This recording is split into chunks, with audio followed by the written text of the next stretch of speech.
No? These are working as well.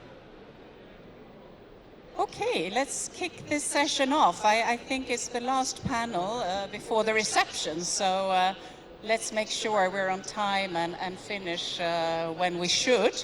We'll have a very focused session here this afternoon. I wanted, first of all, to welcome all of you here. First of all, welcome the distinguished panel and also the audience, of course, that are with us.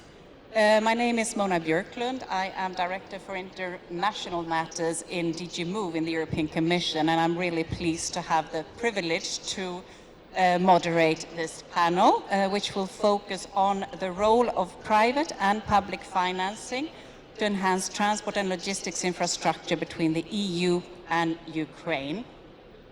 Before I introduce our highly distinguished panel, allow me to say a few introductory words to set the scene in relation to the European Commission's work with Ukraine in the transport field.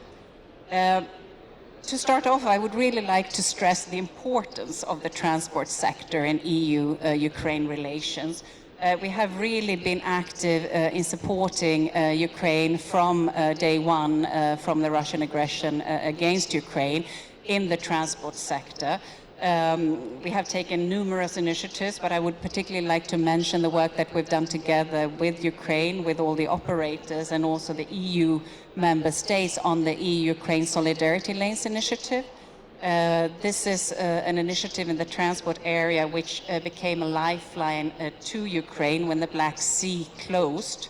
And later on, it has developed to be a very important complementary logistic route for Ukraine, even when the Black Sea route has reopened.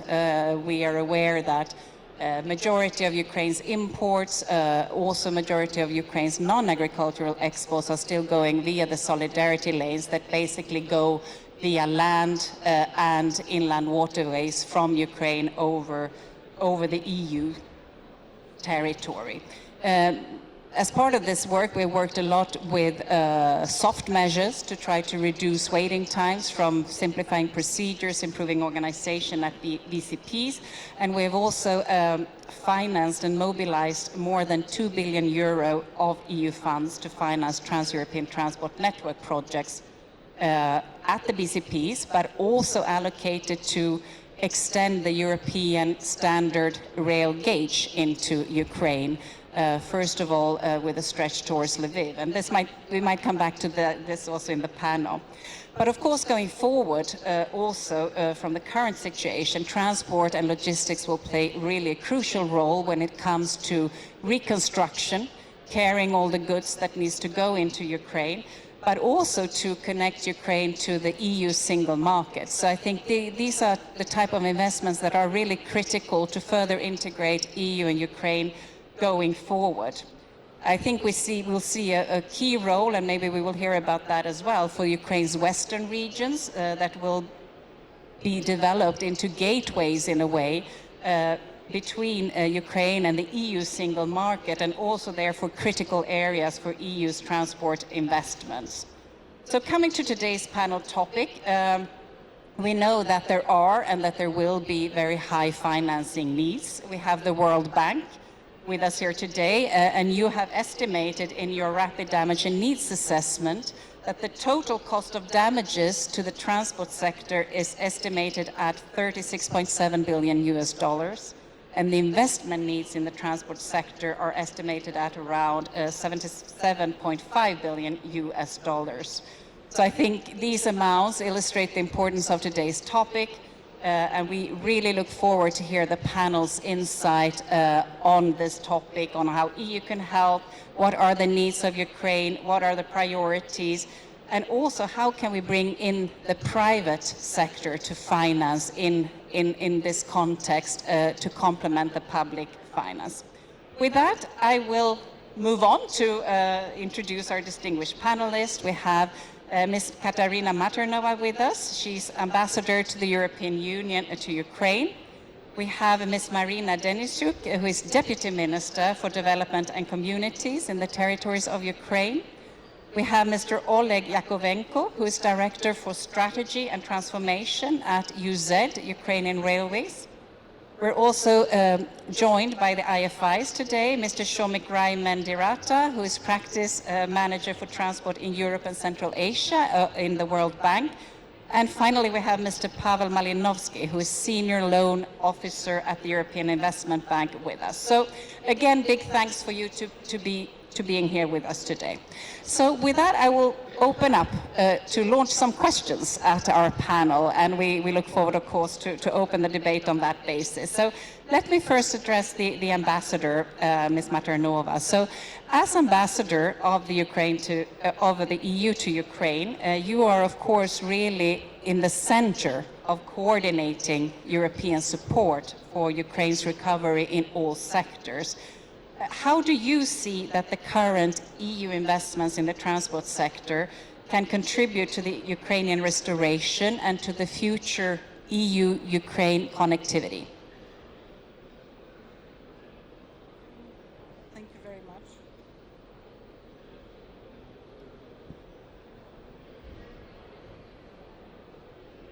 Hello? Yeah, okay. Thank you very much for the invitation, and it's great to be here at the end of a very full and productive and interesting day. And it's a thankless task to be standing or sitting in between us and the reception, so I'll try to make it interesting. And it's a beauty monad to be on a panel moderated by a qualified and eager, good moderator who said a lot of the facts and figures that I was going to say. So let me take a step back a little bit and look at it differently. I got off the train, Ukr-Železnica train, in the morning in Dohorusk in Poland, and my driver was waiting there, and we crossed the border. And I always think of this. I'm from Slovakia, so from a neighboring country, and this border was the border where the birds were turning around. There was nothing that was happening on this border. Not only was this an Iron Curtain border, and because we had Iron Curtain even among the communist countries, and then when the border countries of the EU, the still called new member states, joined the EU, it became the Schengen border eventually, and very little economic development. And then February 24th, 2022 happened. And at that time, I was working in the European Commission. I was in charge of Ukraine, was heading something called the Support Group for Ukraine.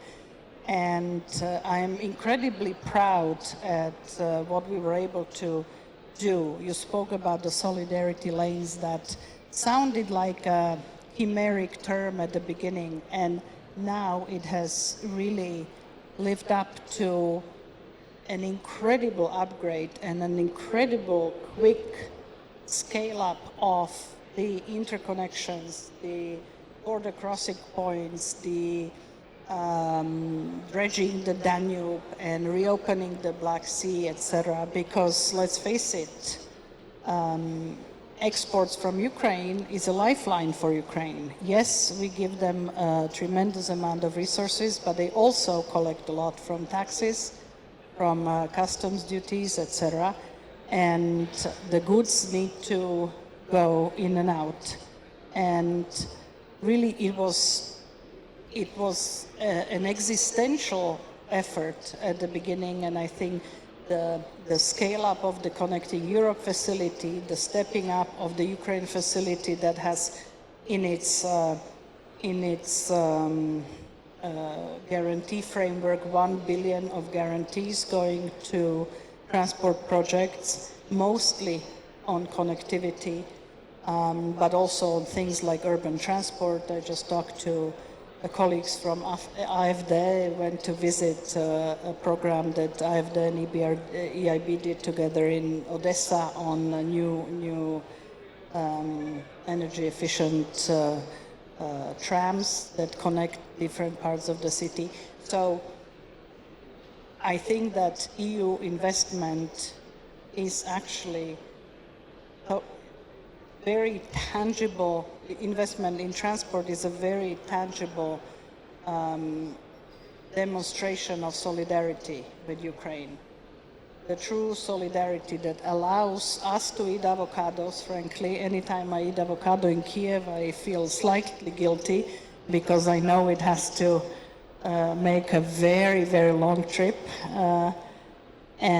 But it's really the economic lifeline, and it connects the future European member state to the EU, both for transport of people, for transport of goods, and sadly these days also military logistics and transport of weapons and personnel, etc.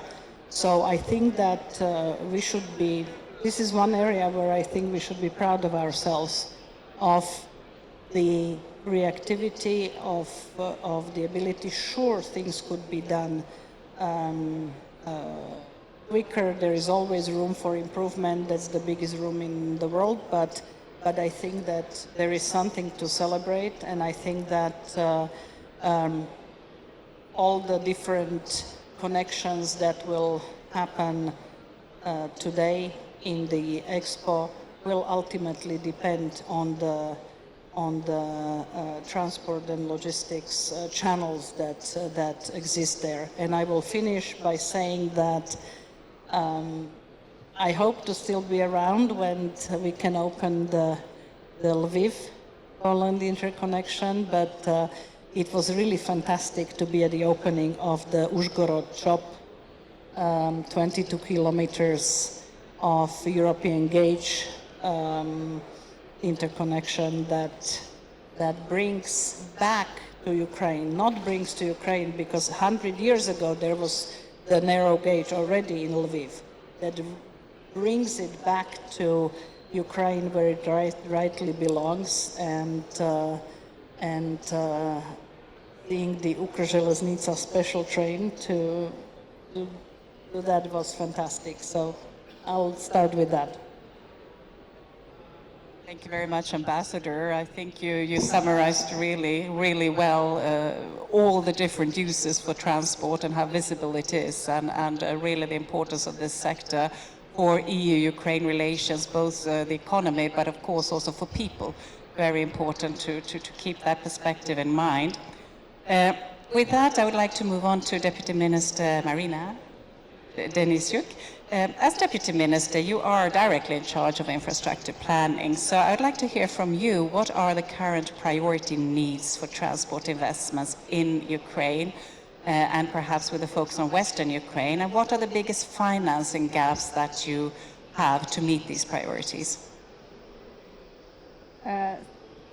Distinguished guests, colleagues, friends of Ukraine, first of all, I will start my answer with a very short sentence. Our strategic priority is integration into EU. It means everything you mentioned here. It's BCPs, border crossing points. It's European standard gauge. It's our priority, but we are not just talking about priorities. We are creating the projects. If you're talking about the railways, for now we have a good example of the efficiency of using European funds. Katerina just mentioned it. It's CHOP Uzhgorod, 22 kilometers. We constructed it in 12 months, and we show everyone that we can do it. Even in specific conditions we can mobilize engineers, technicals, and show the other European Union countries how we can mobilize the experience and mobilize the financial resources and implementing the projects. Next, our big project we are starting to implement using the CEF funds as well. It's a Mostitska-Skneliev Lviv project. It's a big project. We're starting together with the European Union. We find the resources. We have a political decision that Vice Prime Minister mentioned in our steering committee meeting just last week. We have a political decision to implement this project in the effective manner that we did in the Chop-Uzhgorod.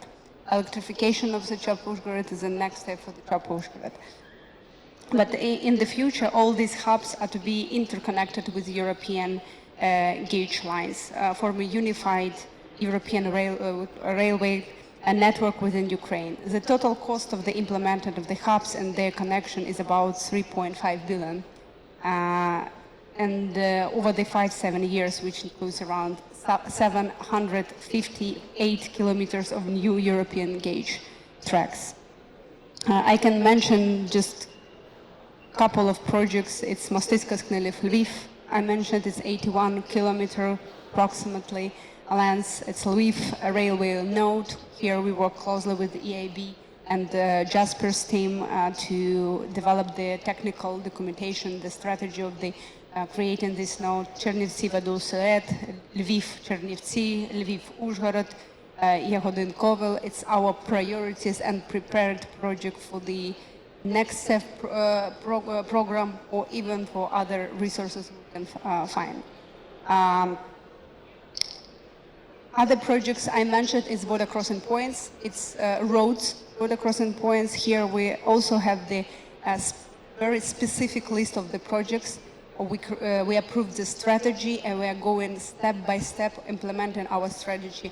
Even in this year and the next year, we will open another 4 BCPs in which we use the CEF grant and the state budget resources. For the next stage, we need to implement 4, 5, 6, 7, 8 the project in BCPs. I definitely can even name it, and I have specific kilometers, specific description of the services zones, etc., with many pages even for my speech. But the approximate total cost is more than 1.5 billion of euro. And here I'm jump into another question: how to find the resources for all these large-scale infrastructure projects. It's not just Ukrainian challenge to find the resources for the infrastructure projects. It's a challenge for every European Union country or other country around the world. The infrastructure project is the most expensive project in the world, and sometimes it's this project has not just, it's a line project and they have not just one partner but 2 countries involved. It means we need very high level discussion to approve the project implementation.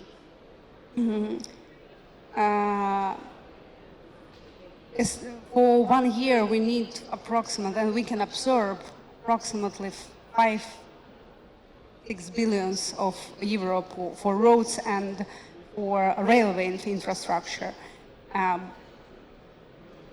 Additionally, we should include ports here because it's not, we call it Western corridor, but it's a corridor to connect Ukraine with all countries around the world. And here we need huge gaps and very big distractions. But what we have first reading of the state budget 2026, and there we have approximately 1 billion euro for investments in the infrastructure projects in road sector and the railway sector. It's not enough, and 90% of these financial resources in the budget is our projects with IFIs. Means we have a very limited fiscal space for financing the investment project because of the wartime condition. That is why we need more grant support, blended financing for implementing this really needed project in the western part of Ukraine. And of course then connect the western part to the central one and the eastern one. We have roads damaged, need to modernize, and it's a other part. And Katerina mentioned the specific need of Ukraine. We have a lot of military corridors, safe corridors, and it's a part of our connection to Europe also. And how we can cover this gap? Of course, using some IFI's resources, support with the European, attracting some European Union funds. And here we just competitor is the same one the other European Union countries. We have no privileges or like Ukraine. Here we just a European Union country, and we are fight for the find the resources for our investment projects. But it's not enough. And would like to raise a question to find some financial mechanism for Ukraine, specifically for the infrastructure, transport, logistic sphere, to have some opportunity to implement more projects. Because the destruction and the damages of this sphere and the resilience of our companies in a very limited, the resilience already very, very limited. We are fighting in the front line, we are fighting in an economy. Our railway company, it's not the regular railway company, it's a military company, and we called even the railway staff as Iron Mans, because they are military guys. They're going to the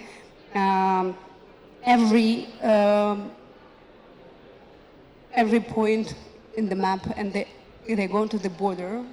There's nobody there, and that is why for us it's important to support these companies, to support our companies, to support our businesses, and recreate the corridors. We are fighting for the democracy.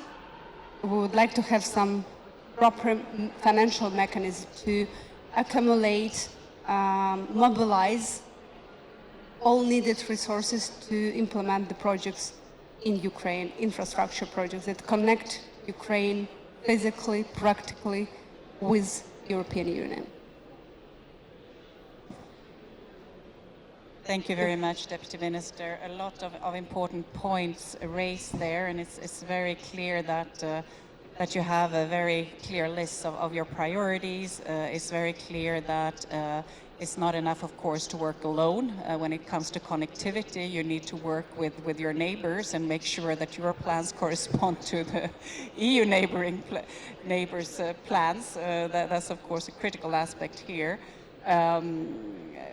You refer to the great achievements of CHOP Uzhgorod in 12 months completion. So I think this is a very good bridge to the next question, which will go to Oleg Yakovenko from UZ indeed, and perhaps here to dig down a little bit more on the rail sector. You're director at Ukrainian Railways, and you're really leading efforts to modernize and expand the country's rail networks. I hope that your priorities are the same as the Deputy Ministers. I would expect so, but maybe some more reflections from your side on where your work is right now. As was said, you're of course dealing with many aspects of connectivity for the moment. You're a military company, as the Deputy Minister was referring to. You're playing a particular role. But can you perhaps also in this context, well, in terms of your needs and priorities, where do you see the biggest potential to attract and involve private investors? Because we heard the public funding is not enough. So how can we do that better? Yes, thank you very much, Mona. It's really an honor for me today to represent here 175,000 Iron men and women who work in my company. This is actually, Ukrzaliznytsia is the biggest company in terms of the number of employees in Ukraine. And Ukrzaliznytsia, during this, we are fighting with the music. Ukrzaliznytsia actually became a symbol of Ukrainian resilience. And Ukrzaliznytsia never stops. For all these almost 4 years of the war, Ukrzaliznytsia was showing actually the miracles of resilience and the operational continuity. Now, coming back to the priorities, that's. I hope you hear me. Yes. Okay. Excellent. Talking about the priorities, first of all, I want to start to say that clearly the priorities, how we got them, and here I have to praise the Commission, European Commission, and specifically DG Move, because it's all started in 2022, and I have to praise our good friends Magda Kopczynski, Harold Reuters, who was today at this scene. I see Ellen Baron, who was from the almost first days of the war supporting Ukraine, and the DG Move actually was a visionary and showed the leadership in 2022, and actually started the process of putting in place a strategy for integration of the Ukrainian railway network into single European railway area. And here with us is Pavel Malinovsky from EIB, and actually it's advisory group of EIB Jaspers, who developed in 2023 with the support of Ukrzaliznytsia the strategy, and now we actually following this strategy.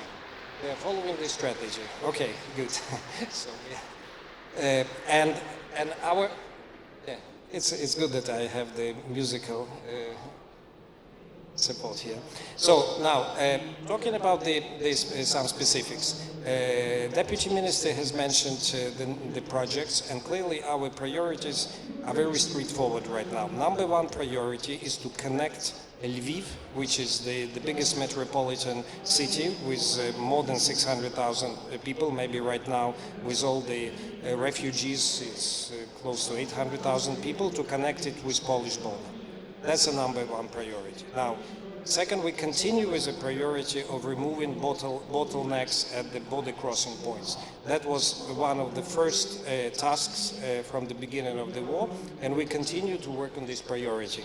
Because we still, every time there is any problem starting at the ports, and as you know, the ports are attacked all the time by Russia, and as soon as there is any problem in the port, we immediately see the surge in the shipments through the border crossing points. So we really have to continue investing into border crossing points and having reserve capacities there. That's very important for us. Now, and for us is also important, our also priority right now is to implement on time the projects and to show and I think Deputy Minister mentioned that we have to really prove that we can implement projects on time, and to show that Ukraine is ready for the wide-scale TNT implementation when the time comes. Okay, that's very important for us. Now, today it was mentioned already several times about the importance of the Chop-Uzhgorod. It's a small segment, only 22 kilometers. However, it's very symbolic, because it's true, we continue talking about it because it required quite a stretch from the company, which is on a daily basis dealing with the results of the bombings, to allocate resources, allocate money to this small segment, but very important segment. And now we can see already the passenger trains running, and we see quite a significant increase in the cross-border passenger movement, and we hope that the freight will follow. Now, the electrification will be implemented on time next year, and that will be the first start of the corridor in direction to Lviv. That's what will make this actually Lviv importance and the railway node difficult to overestimate, because 4 European transport corridors, they converge and they cross Lviv. That's why for us this is also a very important priority right now, to to prepare the pipeline, to first to do the analysis, to prepare the strategy, and then to prepare a pipeline of bankable projects of the Lviv node development. That's also very important, our priority. Now, what's also important for us? The whole development in Western Ukraine, I would use this expression that the tide rise all the boats, because we do expect that the TNT network development in Western Ukraine will bring the economic development and the investment to the whole region. And I'm not talking only about the territory of Ukraine, I'm talking about the adjacent regions as well. This is very important, that this is a cross-regional project. It will create the opportunities for the business across the whole region. Also important is that it will create, when we build, and I hope it will be in the next 5 years, we will build the transit corridors which will pass from Poland through Ukraine to Romania, bypassing Carpathian Mountains, and on another way to go through Lviv, also with the UIC gauge through the Carpathian Mountains to Slovak and Hungary. It will change the way how logistics works in the region, and it will create the new economic opportunities, both for transit and for the local development. So for us, it's really, it will create the new dimension for the north-south eastern flank of European Union, because it will bring the efficiencies.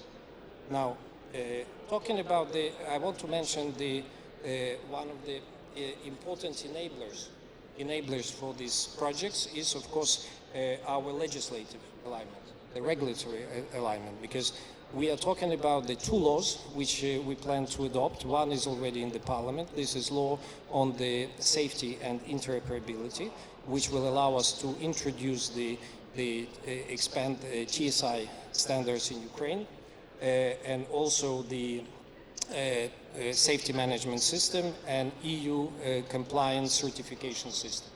This is the first step, and hopefully it will be adopted very soon.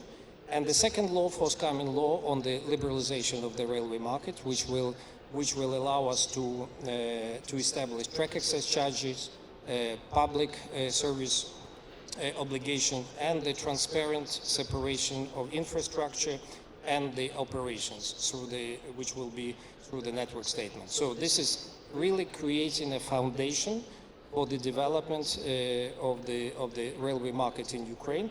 And actually, this gives a good bridge to the discussion on the private investment, because that would be an enabler not only for the development of the TNT lines and the USC gauge in Ukraine, but also will attract the investment. Probably the two areas which come to mind, first of all, of course, is the intermodal terminals. And we have seen in the last years, I would probably call almost an explosive growth of development in intermodal terminals in Western Ukraine, and we've seen the public investment, which is quite active despite the war in this area, and also the development of the TNT lines will create opportunities for the new intermodal terminals in Lviv and Lviv area, also in the area of Kovel Yagodin, in the area of Vadul-Seret Chernovtsi, which is close to Romania. So this will be all the opportunities. These intermodal terminals, they go in the European legislation, they are service facilities. So these new laws will establish a transparent and the European regulated approach to managing these service facilities. Now, the second area, which is very important for us and for the private investment, this is, of course, the stations. And we know that across Europe, the passenger stations attracting quite a lot of attention of the public money, and of course, we all know about this model, which is quite proven in Europe, which is the Grandi Stazioni projects, which was quite successful in Italy, and we see across Europe, and hopefully the reforms that we are doing and the construction of TNT that we are doing will create in the due time fantastic opportunities for business developments of the stations and related real estate in the biggest cities, and probably Lviv is the one to look into. And this strategy I was mentioned for the railway node that we will be developing will identify certain areas for the development, for the future development. So our goal is that the core rail infrastructure will remain, of course, publicly financed.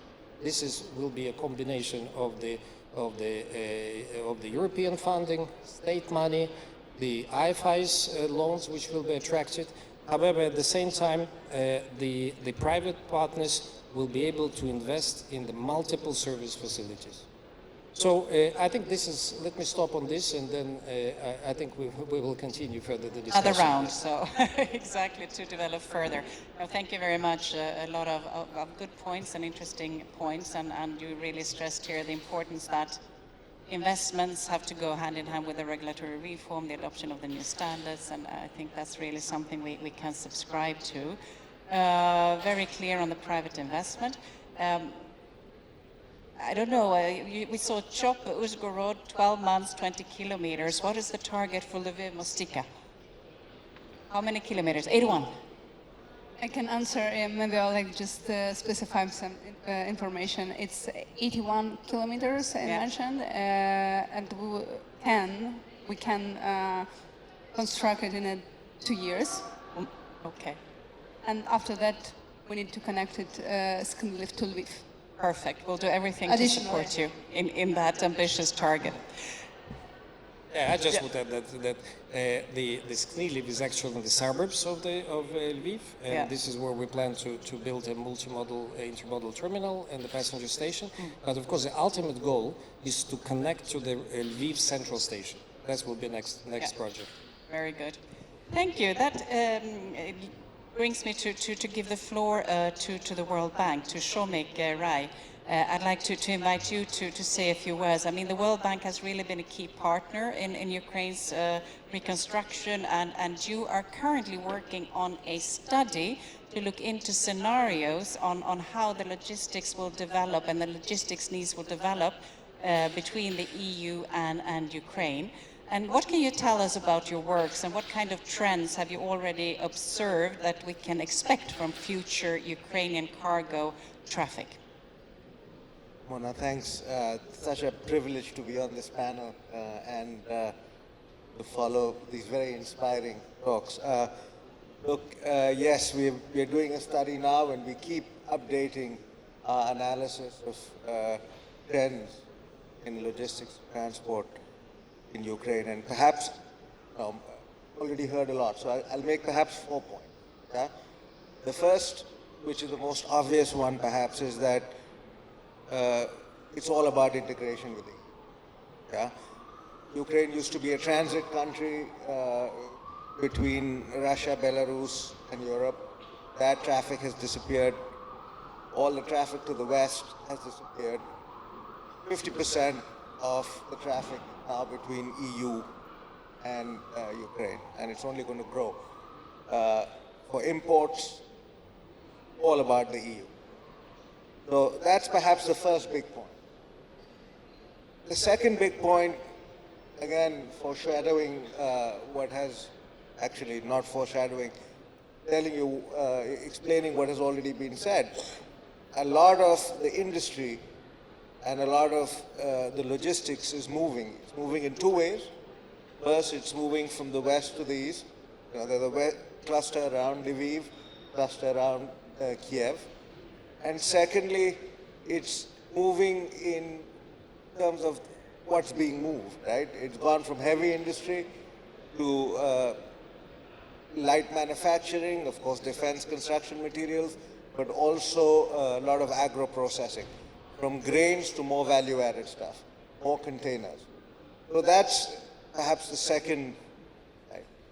The third thing I'll say is there's a labor issue.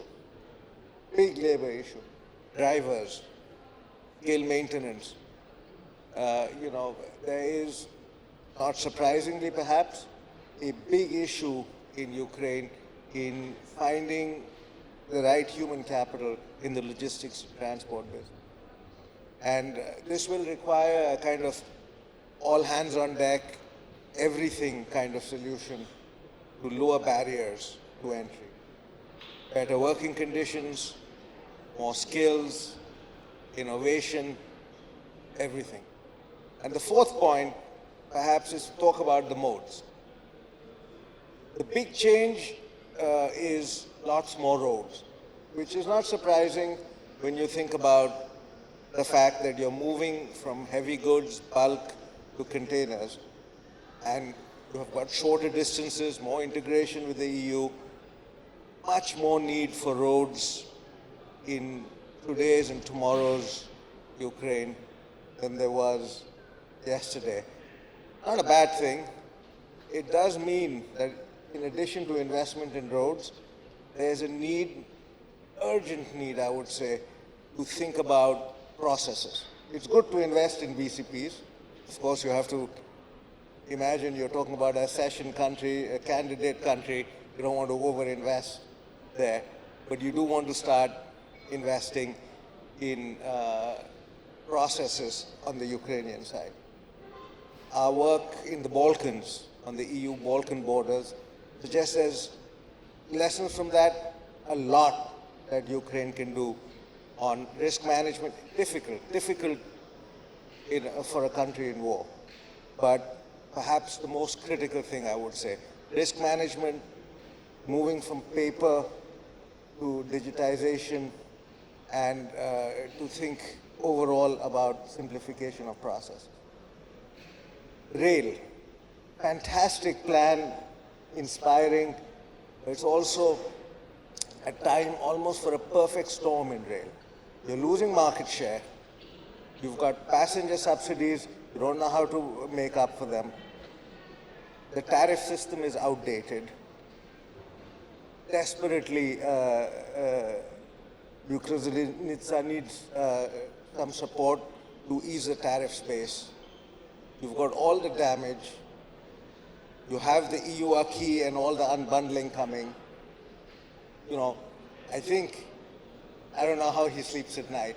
They need the space, they need as much support, and they need to make sure that every dollar they spend, every euro they spend, is spent on the most urgent things, because they have some very, very, very urgent.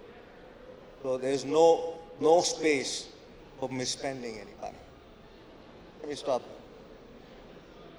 Thank you very much, Shomik. That leads me to give the floor to Pavel Malinovsky from EIB.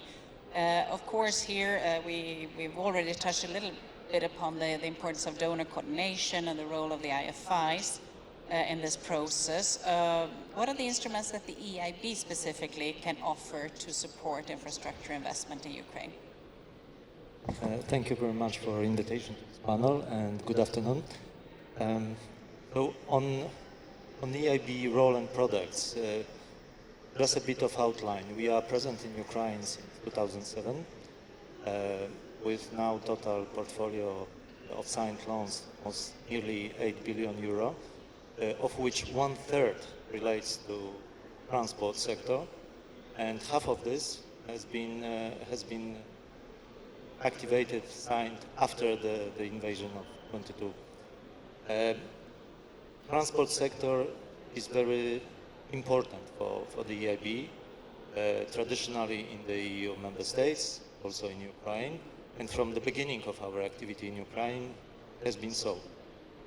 And it is at the moment, and would be, I'm sure. We are active in the rail sector, in road sector, in municipal transport sector, to some extent in air sector, and we don't close to other sectors as well. We are traditionally the EU bank, so we follow all the policies of the EU, and connectivity is absolutely the key point, even yet before the the invasion of 22, it was clear that Ukraine needs connectivity. At the time as a neighborhood country, now as a candidate country for the EU.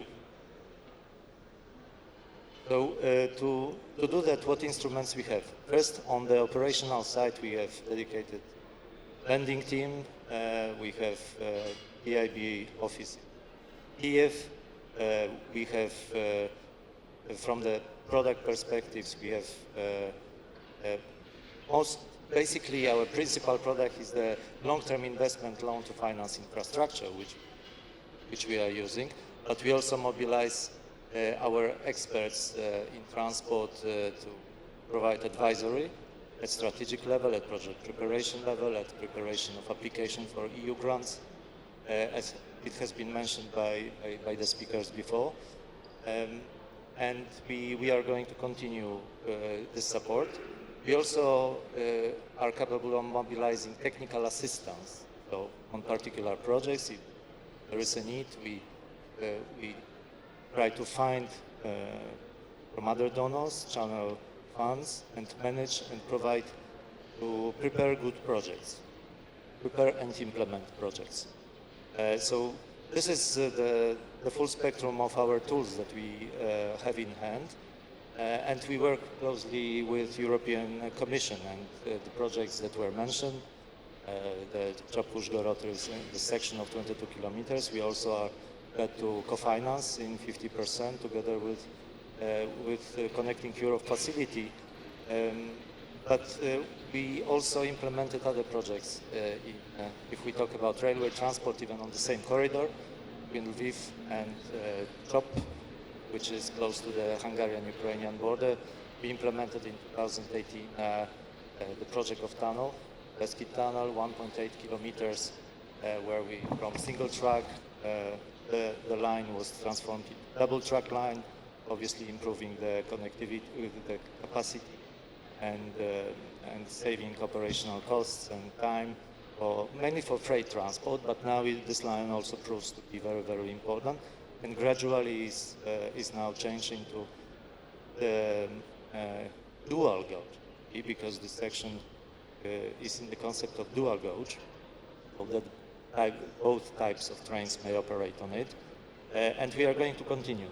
So the strategy is, of course, to move eastwards, starting from border crossing points that we also have in our portfolio of activities, both rail and roads actually, and going eastwards with the EU gauge railways, and also working on the main connecting railway lines and roads along the 10T corridors.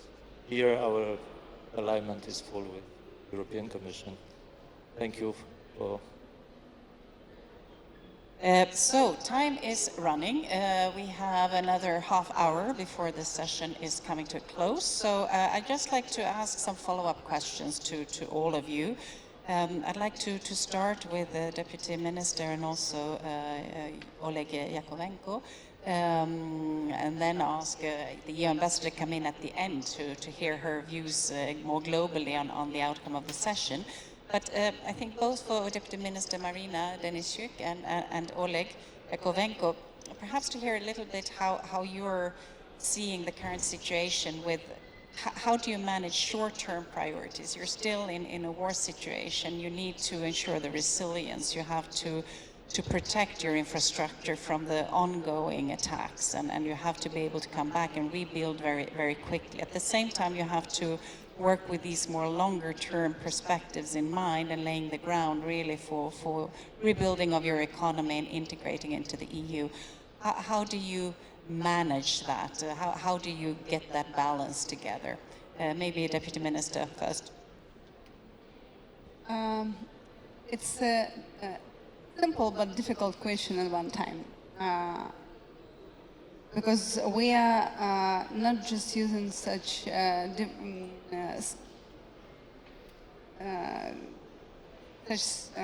short-term and long-term perspective. We have some survival needs.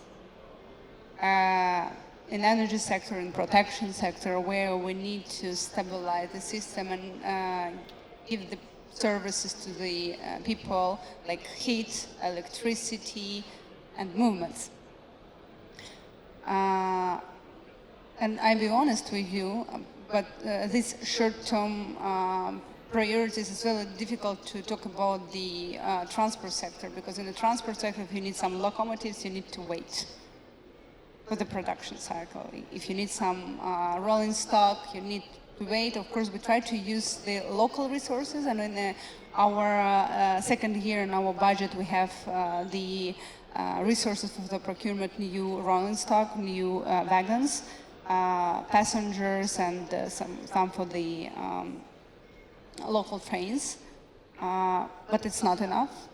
The fleet is very old, and we need to change it. Is it a strategic priority? It's a part of the step to the strategic modernization of the fleet. But we are moving right now. We're trying to do as much we can do with our limited fiscal space.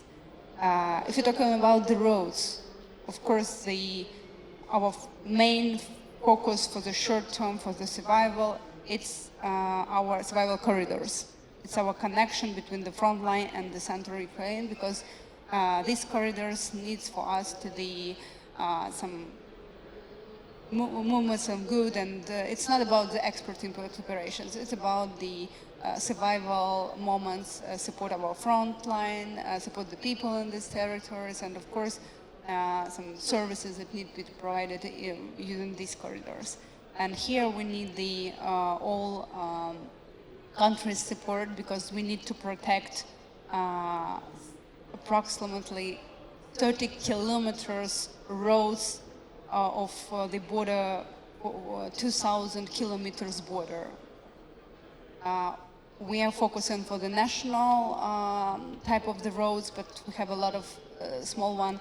And this protection system, it's a specific net that we use for cover these roads against FPVs, with the optic fiber connections that Russia attacked the civilians in these roads. And of course, we're trying to operate our roads around the country and use some resources for the operation users. And in the strategic plan, in the long term, we connect with Europe with the BCPs and the roads that connect BCPs with the central countries. I will give the floor to Oleg, maybe to specify the information. Okay, thank you, Marina. Indeed, I'm lucky. I have both music and applause, so very good. So the challenge is very straightforward, which is how to survive daily and to, at the same time, building for tomorrow. Now, the reality we face right now is a very difficult reality to accept, because just from the August this year, we've seen more than 300 attacks specifically on the railway infrastructure. This is more than 30% increase compared to the previous months. Right now, unfortunately, what we see that with the new improved Shahed kamikaze drones, the aggressors, they are attacking not only the stationary infrastructure, but they are attacking the moving targets, they're attacking the locomotives. And this is a daily reality that we face. Now, we keep operating. We keep the around 90% punctuality rate for the passenger trains, and everybody who traveled to the direction of the border seen that we are trying to do a decent job in the very difficult circumstances. Unfortunately, our volumes of freight has fallen more than 2 times. Now we are expecting to transport around 160 million tons of cargo this year, which is basically 50% less than in 2021, and 62 million passengers, which is probably less than 20%, minus 20% to 21. Now, at the same time, this resilience we are talking, it comes at a cost. And the cost is very specific. It consumes basically all our resources because we tracks, the power, rolling stock maintenance and repairs, hardening of the substations because substations are attacked. It's a first target, electricity substations. Now it's an anti-drone protection that we have to install. It's the constant replenishment of the stocks of the rails, of transformers, of all the materials that we need. And as a result of this and other factors, we are facing a multi-billion hryvnias liquidity gap in Ukrzaliznytsia.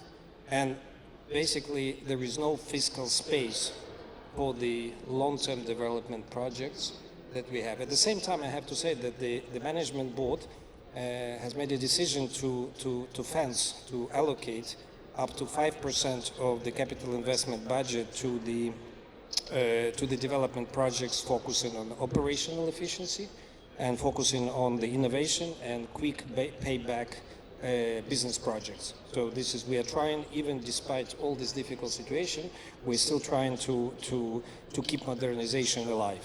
However, the key to the long-term finance and the long-term projects is a balance of the actors who play in this field.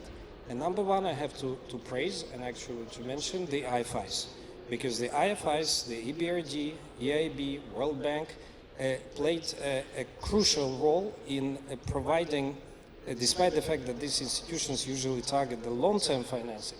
But at the beginning of the war, it was a dual strategy, and the IFIs has provided us much needed, more than $250 million euros loans for the short-term finance, for the short-term needs. And actually, that allowed us, to do for emergency liquidity, urgent repairs, security measures, and at the same time, the IFIs has provided us more than 750 million euros of the long-term loans, concessional loans, on the for the new locomotives. And here I have to also to mention the World Bank participation in this, providing a grant of $190 million, and also with the EBRD loan of 300 million euro. And we have successfully completed the tenders for 55 new Alstom locomotives. So this is important. So the IFI is important. Number two, of course, the European financing, the CEF financing. This is a critical enabler. I have to say that it's quite difficult for us. The 50% co-funding rate. It's a steep one for the country in war. I have to mention it. And for us, what's important is that at the beginning of the CEF 22, CEF 23, CEF 24, Ukrzaliznytsia had to participate because the government hadn't put at that time in place the co-financing for the loans. However, right now with Mostiska Sniliv project, where we will receive the 73 million support from CEF, from European Commission, we do need to have the government involvement.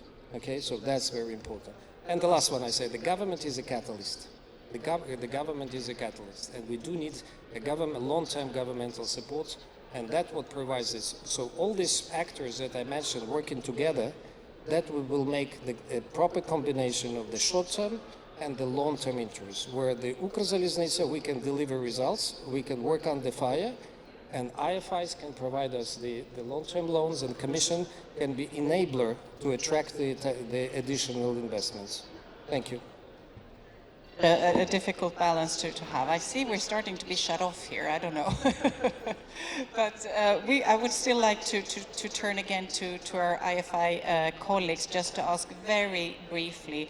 I mean, we've touched upon it already, the potential for private investment to complement the public investment. I mean, can you just say very shortly what needs to be done, one or two points just max to enhance the private engagement, given the shortcomings or the shortfalls that we're seeing on the public side?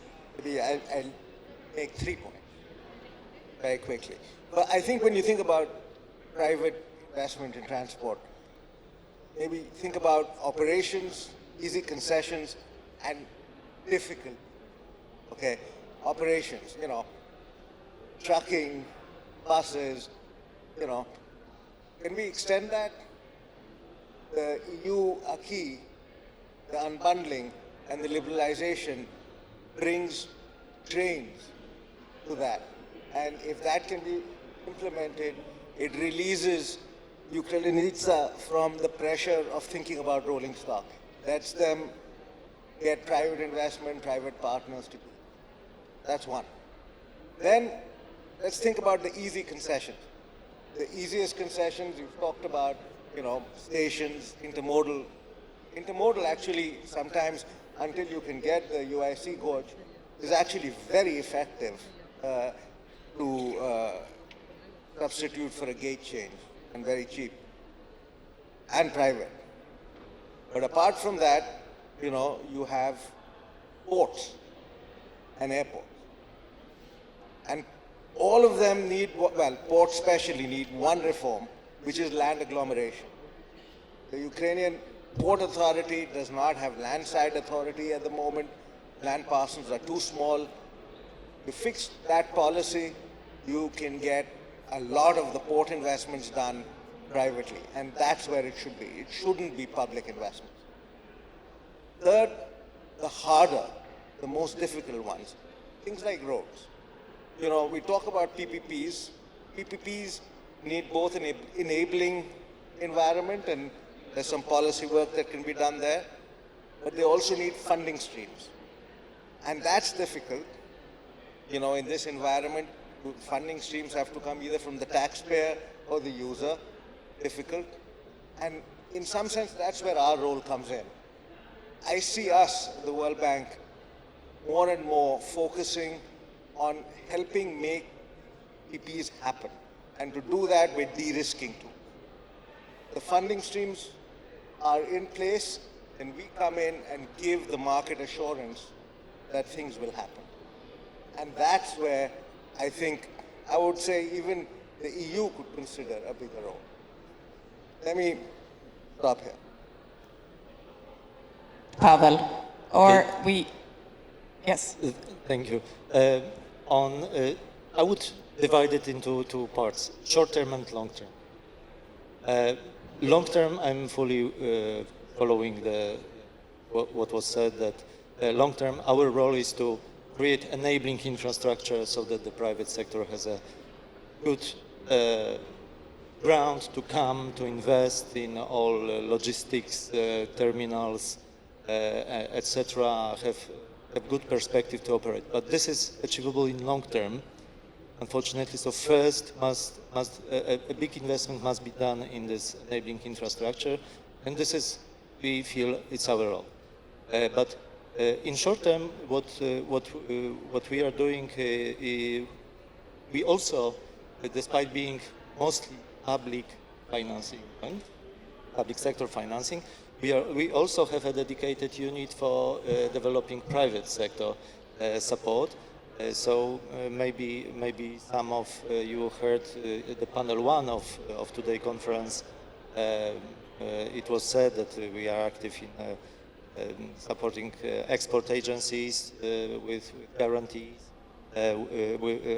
We also support through local banks investments of the small and mid-cap, middle-sized enterprises, also helping magnify effect of involvement of private capital. To some extent, it relates to various sectors. To some extent, it relates also to transport. We are now working on new program of enabling companies for direct investments through loans together with credit agencies in Europe to minimize the risk. Because now, in short term, the key issue is to de-risk or mitigate or cover the war risk. So in short term, I think this is what can be done, and we are working on it. It's work in process. Here we depend much, of course, on our mandates.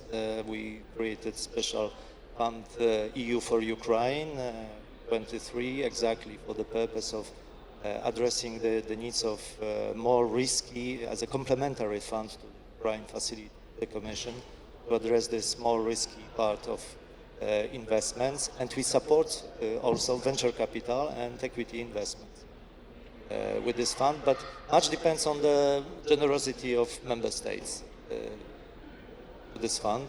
The more we get, the more we can create, and the better we may fit into the needs of particular sector like transport. Thank you. From the IFIs, very, very useful. With that, I will pass the floor to Ambassador Martinova and Katrina. What do you take away from the discussion here? And perhaps more broadly, I mean, in conclusion, where do you see the biggest added value of EU financial support to Ukraine? Thank you.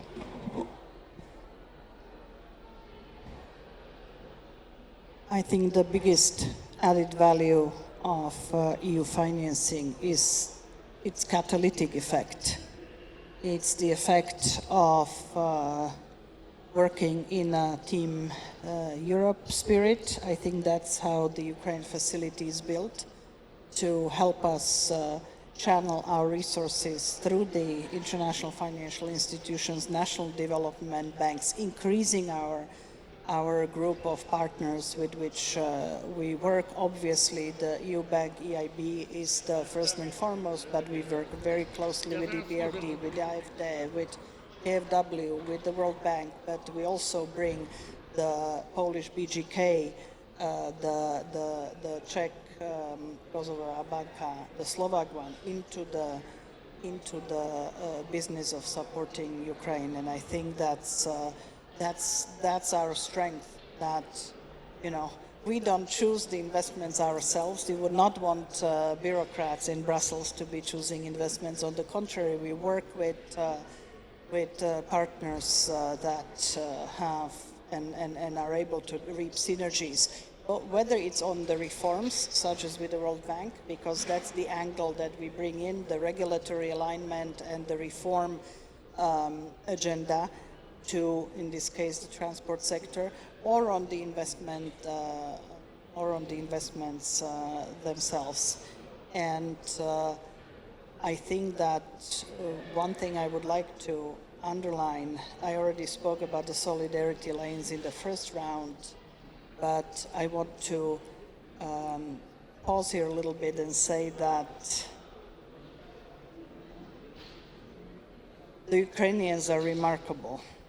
The way that, whether it's Ukrzheleznica, that I call one of the three miracles during the war, or whether it's the logistics that have been developed in the first days of the war, when our community, European Union Civil Protection Mechanism, became the transportation mode for, or channel rather, for all of the humanitarian, energy and other support, and continues till this day. There is an incredible capacity, will, readiness, you know, the resilience that we admire Ukraine by actually translates into the fact that you can talk about from assigning a grant through all the permits to building 81 kilometers of railway in 2 years, and it will be done. You know, let's think of big cities and other countries in Europe where we would barely be through the first stages of the permitting process, let alone finishing the build-up. The 22 kilometers were done in 10 months. Okay, so I think this is the side of Ukraine that is going to make Europe stronger once this terrible war is over and Ukraine is part of the EU. And I know this is not a political panel, but I cannot say, imagine the reverse, that we do not find a way, that we do not find enough imagination, generosity, staying power, and courage to keep Ukraine in the Western orbit. This skill, this tenacity, this resilience can be facing against us. And I think that's a scary prospect for me. So for me, it's really the Ukrainian transport and the fact that in the middle of war, the Ukrainian railways clean and mostly on time, and the only time when they're not on time is when the Russians hit the electricity connections or destroyed the tracks or the railway stations. Is just a symbol of an incredible country that I wish I can see in our midst, and I will do everything in my power to make that happen. So let me just say Slava Ukraini.